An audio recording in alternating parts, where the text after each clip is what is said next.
After the dazzling brilliance of the Elizabethan and Jacobean stage, you might expect English literature to slow down, but the story takes another fascinating turn. Welcome to the Caroline Age, the reign of King Charles I, from 1625 to 1649. This was a time of elegance, poetry, and romance, but also a time of tension, conflict, and change. Imagine England caught between two worlds, the glittering courts of the Cavaliers and the stern discipline of the Puritans. At the very heart of this period were the Cavalier Poets. They weren't just writers, they were courtiers, soldiers, and lovers of beauty. Think of Robert Herrick, with his famous line, "Gather ye rosebuds while ye may." His poetry urged people to live fully, to seize the fleeting joys of life.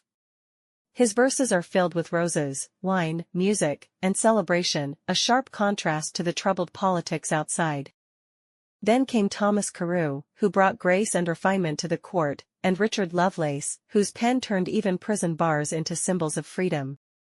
From his cell, he wrote words that still echo with dignity: "Stone walls do not a prison make, nor iron bars a cage." These poets gave voice to loyalty, honor, and love, even when their world was falling apart. But literature in the Caroline Age wasn't only about roses and romance. On the other side stood the Puritans, stern and uncompromising. To them, the theatre and the courtly life were corrupt, distractions from faith and morality.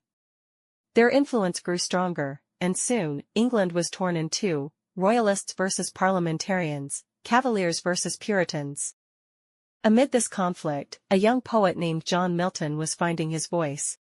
Even before he wrote Paradise Lost, Milton's early works carried deep moral vision. In his poem Lycidas, written to mourn a friend, he blended grief with divine hope, showing a glimpse of the greatness to come. But the Caroline Age was destined for a tragic end. King Charles I faced trial, and in 1649, he was executed, a shocking moment in English history. With him fell the Cavaliers' world of elegance and poetry. The laughter, the roses, the music, all seemed to fade into silence. And yet, literature endured even in loss. The words of the Cavaliers remind us of life's fleeting beauty, while Milton's rising voice prepared the way for something greater. The Caroline Age was not just a time of poetry and politics. It was a mirror of human struggle, between joy and duty, freedom and order, love and faith.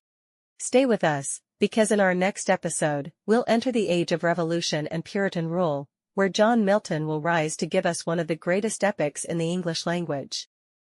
This was the Caroline Age, where poetry bloomed even in the shadow of war. Thank you for joining us on this journey through English literature. Don't forget to subscribe to Learn English Pro.